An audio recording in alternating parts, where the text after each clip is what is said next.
ABS-CBN at GMA, pabonggahan na naman ang Christmas Station ID 2025. Alin ang mas aabangan? Tuwing sasapit ang buwan ng November, hindi lang simoy ng Pasko ang nararamdaman kundi pati ang inaabangang Christmas Station ID ng mga malalaking TV network. At ngayong 2025, muling maghaharap sa bonggahan at paandar ang ABS-CBN at GMA Network sa kani-kanilang Christmas Station IDs.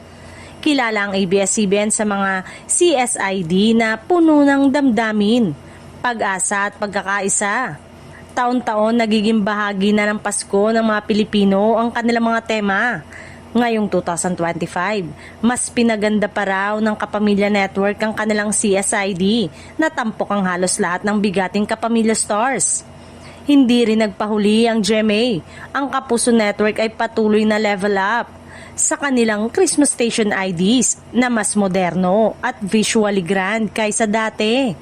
May mga pasilip na rin na nagfo-focus ito sa joy of giving and togetherness na may halong upbeat rhythm at cinematic visuals. Isang patunay na gusto ng GMA na sabayan ang global standards ng production. Kung sa damdamin at mensahe, marami ang nagsasabing hindi pa rin matatalo ang ABS-CBN lalo na't tradisyon na ito ng maraming pamilya.